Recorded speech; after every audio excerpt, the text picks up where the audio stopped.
continue a bit, we'll talk about torsion on abelian varieties. So, this, sorry, 1 minute. Yeah. Okay.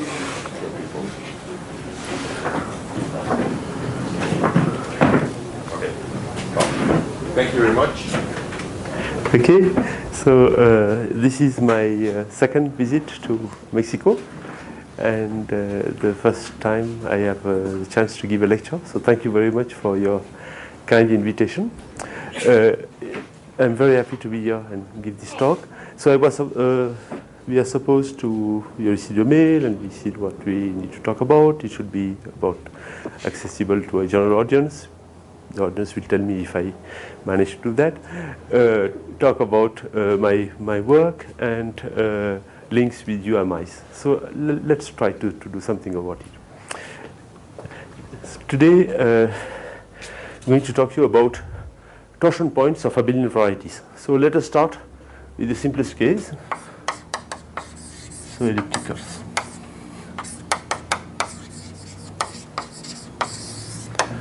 So what is an elliptic curve?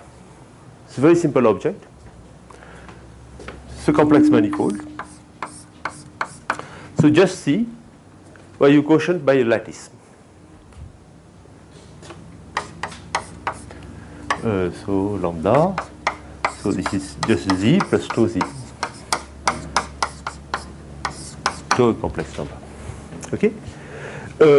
So you see that this elliptic curve, let us call E of C.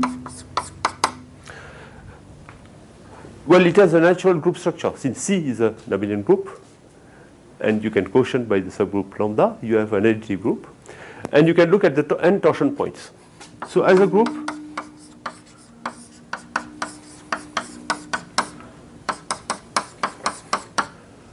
such that n times p equals 0. As a group, very easy, is simply z by nz squared. So we know the torsion points. So basically you can say that the lecture stops here. Okay, we are finished. We know what are the torsion points and how they behave. But there is something more in that. In fact, since it's a simple object, it has a lot of structure. So we can play around with the structure and see if we can say something more. So if you look algebraically, in fact, it's very classical that such an elliptic curve, in fact, is an algebraic variety. It's an algebraic curve. Can be written as a cubic.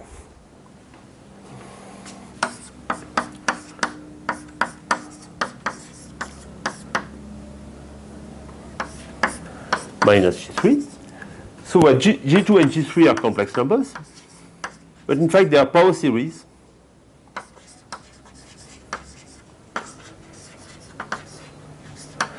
Power series that can be expressed in terms of 2. So in fact, once you know this main period, you know your elliptic curve, and you can go from this complex expression to that one via classical Weierstrass equations, functions. Okay, so this is very easy, and the Weierstrass functions play the role of the exponential map, as in the classical multiplicative case. Okay, so it's a cubic, and I try to draw it. I'm not very good at drawings, but let us try to do something. And you have seen it's an abelian group. So I take 2 points. A and B. Sorry, something happens. Okay. So maybe I'll put A here. It will be easier. And you simply draw the line linking A and B, and you cut with the curve. And then you symmetrize, and here you have A plus B. So what you see is that when you want to add points, it's done purely geometrically. So you just intersect a cubic with a line, and you do a series of operations of this kind, which means that in fact the group law is algebraic.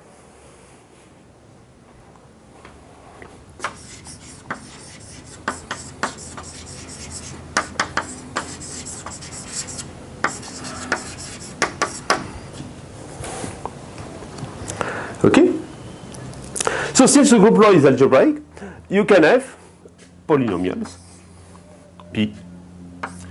So yeah, I want to take first a point P in E of C. Maybe I'll take another letter so that there is no confusion.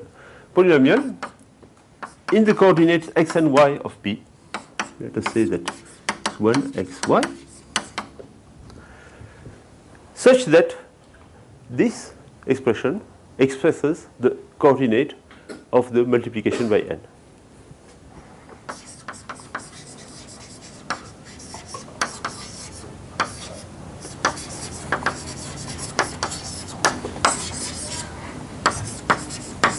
Okay, you need two such polynomials, one for the first coordinate, one for the second coordinate. Let us just write one, it's more than enough. And in fact, this Q is something that you can easily show that. Is something that leaves, okay, this law depends on the curve you have fixed, and the curve you can more or less control it by these two invariants. So in G2 and G3, x and y. Okay, so you basically the family of polynomials like that, depending on G2 and G3. And now if you take a point P such that NP is equal to 0, okay, so basically you are looking at a solution of that, like that. You want something like this equals 0. Okay, so this is a huge polynomial. And if you assume your curve E to be defined over Q, to simplify, assume that E is defined over Q. So these guys are defined over Q. So this is as rational coefficients. Well, you have an equation of this kind. Okay, and so basically it tells you that provided Q does not have too many factors, then x and y need to have I degree. Okay.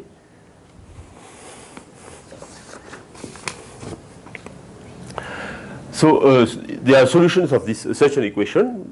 The degree is about n square.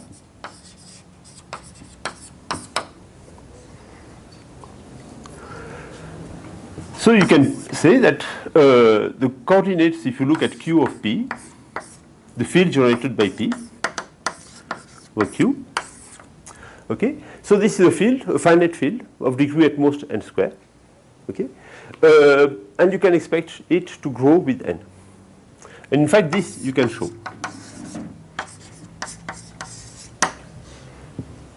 Okay. You can be much more ambitious. Okay, you can want to describe fully the Galois group of the set of n torsion points. So Serre has done that in the 70s very precisely for ellipticals. It's very well understood. We are not going to go there. Okay.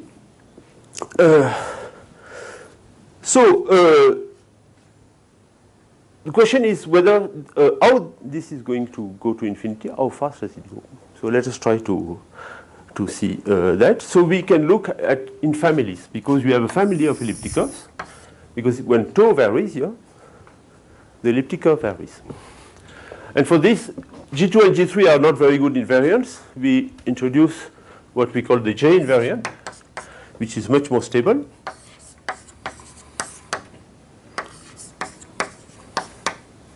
(27) G3 square. Take the J line, and basically for each value of G, you have an elliptic curve EG0. And for each one, you have a multiplication polynomial. Q of P is a field generated by the coefficient of Yeah. Okay. You see that this is going to go to infinity if basically this polynomial is irreducible enough. Okay, and if it has not too many factors. And the question is whether you can say something in family. Okay, whether it can happen that for many elliptic curves the degree does not go to infinity so fast, or whether it goes always to infinity. So this is what you would like to know. Okay. And in number theory, what we usually do is to measure the height. So this is the Weyl height. I will not define that because think of it as something that measures the arithmetic complexity of a number. And just to have a vague idea of what happens is that if A is in Z, the height of this is just the log of the absolute value of A. Very simple thing. Okay? So what we can prove, I'm not following the chronological order, but I will quote an old result of mine 20 years back that tells you that if E is defined over a number field K, and P belongs to En of K, so you assume that the coordinates are in K, then N is less than some universal constant D log D times the ratio of the J invariant by the imaginary part of your period lattice. Okay? Okay, it can be shown that this is essentially optimal. Okay? And now we go back to the early 19th century, at the time of Poincaré. And Poincaré asked the question whether or not such a bound would be true, fully independent of the elliptic curve. Okay? So at that time, nobody believed that this could be true. And Serre dismissed that as a folkloric conjecture. And but then Mazur came out in the late 70s showing that if for curves defined over Q, such a universal bound existed. Okay? And this was later improved. So basically the challenge is whether you can cancel that to have universal bounds. And to show you that it's really a classical, very classical Diophantine problem, I would like to take another interpretation.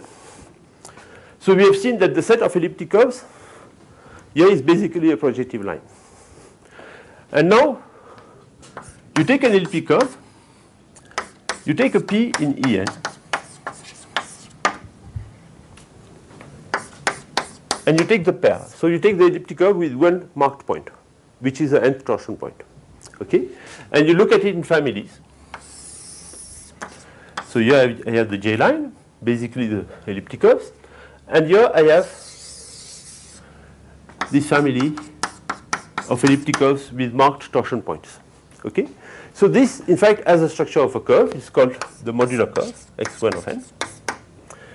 And here you have finite cover.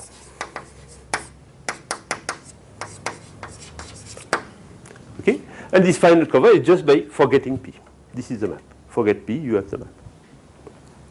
Okay, so now if you see the question like that, saying that for n large enough you don't have a rational point, so the degree has to grow, it shows that it says that basically that this curve does not have a rational solution. Classical Diophantine question.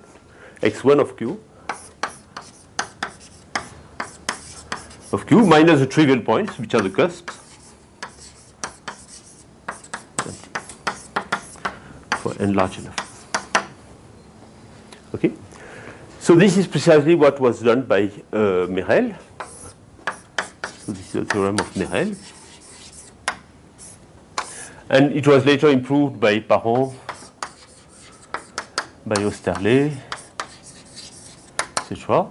Basically, what they show is that, well, in the above situation,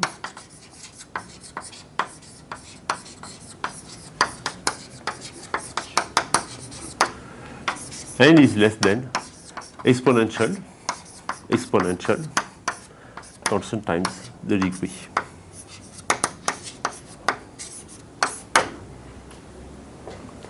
Which is a bound which is totally, not an ugly bound, but totally independent on the moduli. Okay? So it's a universal bound. So this,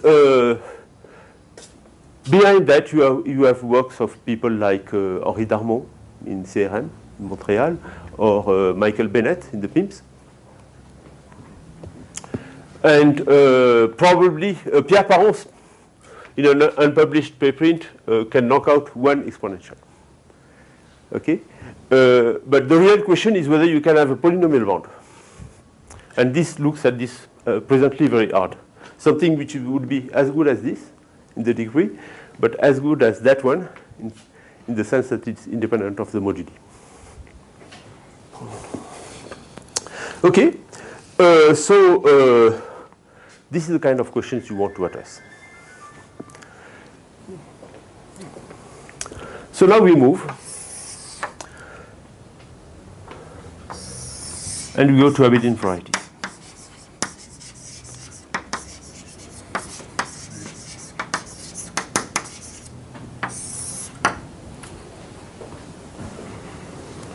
Okay, so what is an abelian variety? Very simple object. Easy. So it's again a torus where you take a power of the complex space and you quotient by a lattice.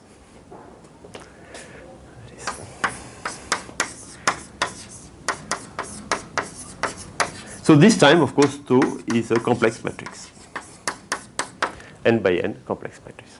Okay. Now you have to be a bit careful, because if you want A, so again you know that the torsion set, I can continue for the time being like that. The torsion set again is 1 over n z mod z to the power g, where g is the dimension. Okay, so again it's a very simple group, but it's not quite always a geometric object. Okay, you need some conditions on 2 so that this becomes algebraizable. So I just add plus conditions on 2.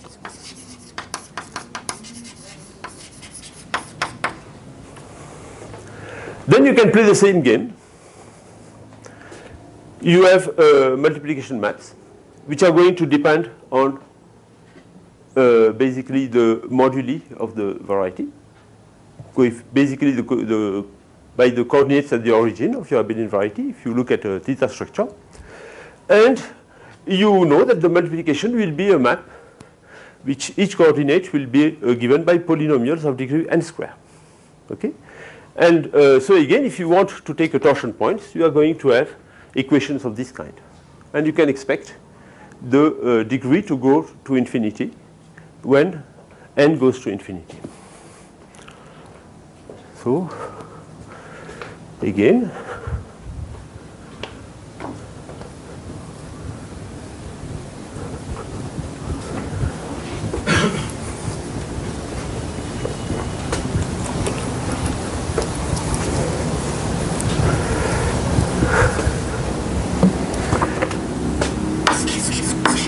so multiplication by n expressed by polynomials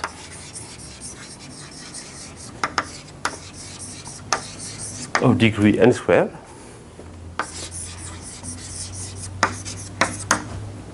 okay, and coefficients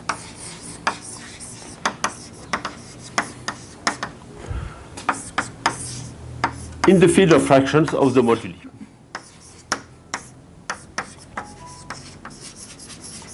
So if you don't like moduli, you don't like geometry, you think of it as just the coordinates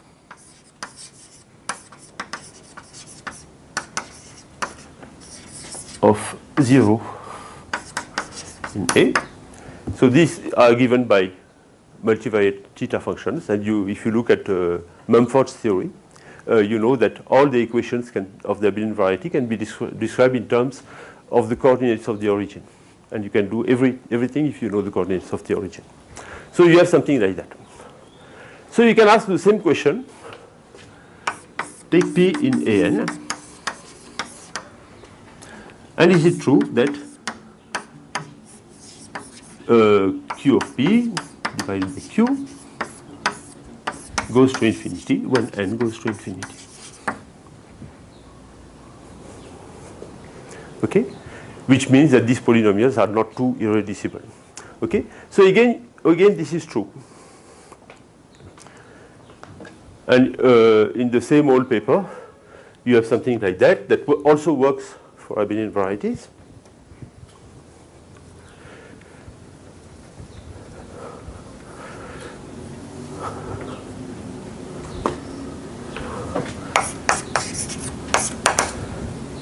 So you can show something that like n less than some constant that depends this time on the dimension d log d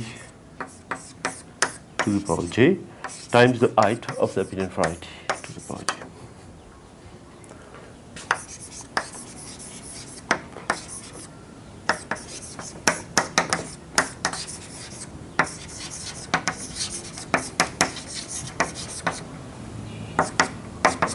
So by height of A, so if you want to be very concrete, you just take the height of the coordinates of the origin, by height.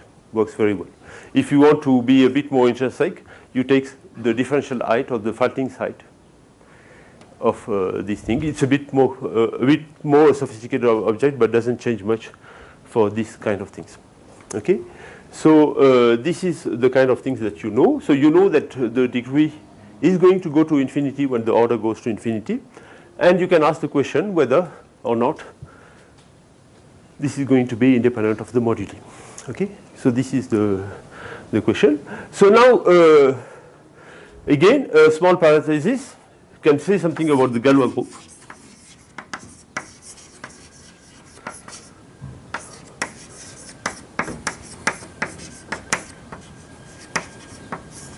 So this is not quite the subject of this talk, but since we are there, we need to mention that this question do exist. Determining the Galois group is a real challenge.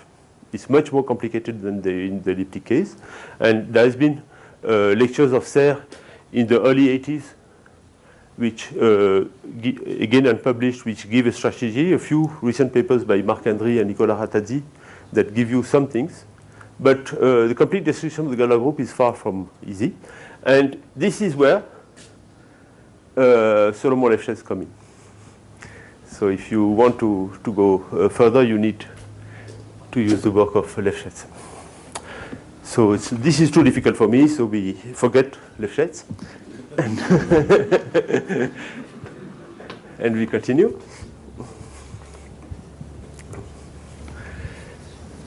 Can you explain why you need Lefschetz?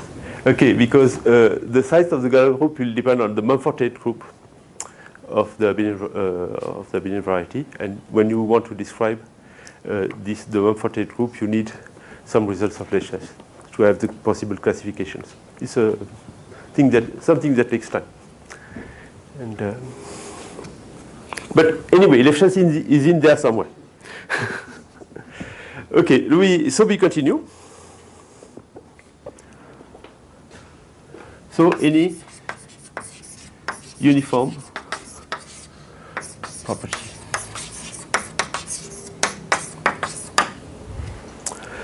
Well, basically you can expect the same kind of things. This is the question you can ask. But the situation is grim, because basically, again, we could stop the lecture here, because no serious result is known as soon as the dimension is bigger than 1. So what we do is to go back and say, okay, let us replace a number field by a function field of a curve. So now, from now on, K will be, say, C of C, or Q of C, something like that, where C is a smooth projective curve.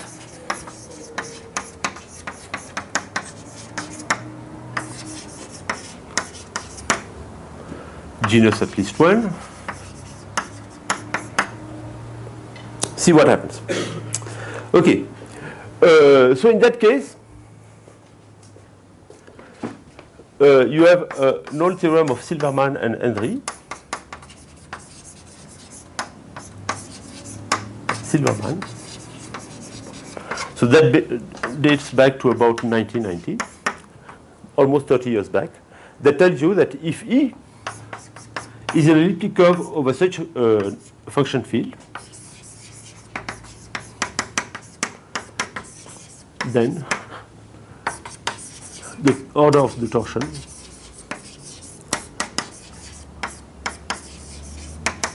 is universally bounded.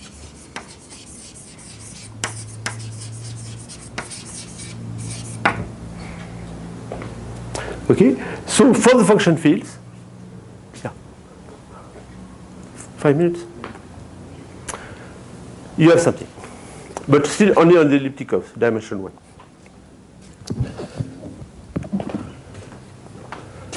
Then you have a result of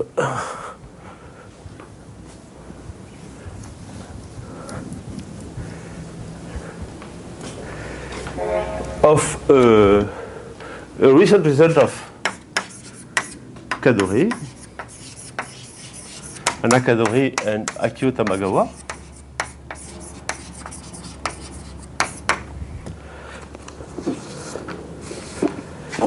That tell that if P is a prime,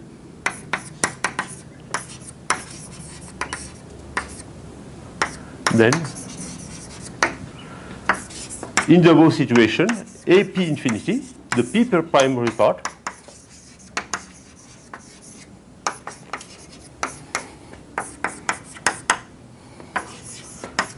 of the torsion is universally bounded.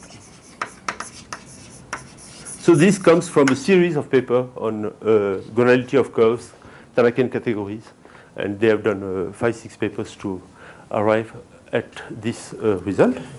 And we have a few minutes left, so I'll quote result. So with jointly with Amilcar Pacheco, not quite in the UMI, but at Université Fédérale do Brasil, old name. And so at UMI Jean-Christophe Yocos.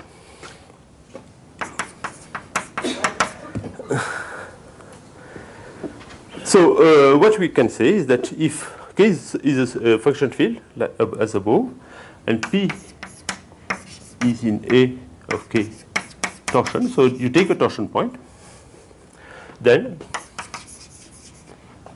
the order of P is bounded by some constant depending only on the dimension of A, the field K, and P to the E, which is the some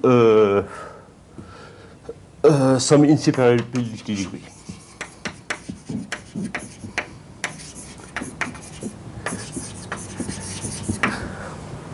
Okay, so basically you have a solution to the uniform boundedness question for function fields. So I have 2-3 minutes left. 2. Okay. How these kind of things are achieved. So you can forget about this inseparability factor. If basically the function field is characteristic 0, it doesn't come in.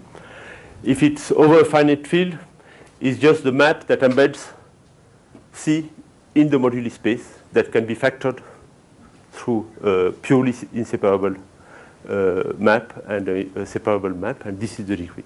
So it depends only on the family. It's not something that depends on the precise variety. And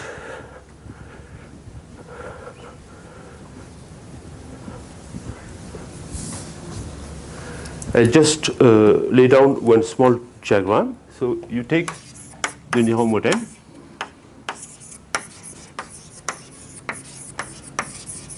And you look at the work of Raynaud, and you look at the reduction at one place V.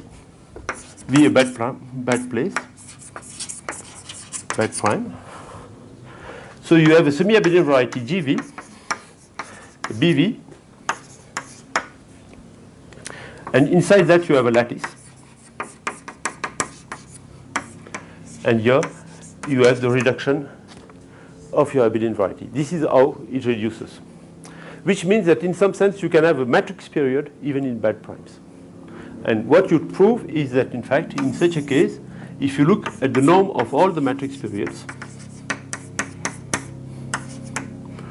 V bad, you normalize by the dimension. This is more or less the height of A. Okay? Such a result would imply an effective model in the number field case. So it's hopeless to get that. And using that, and using strategies inspired by this, you can achieve the universal boundedness. Maybe it's a good place to stop. Thank you very much.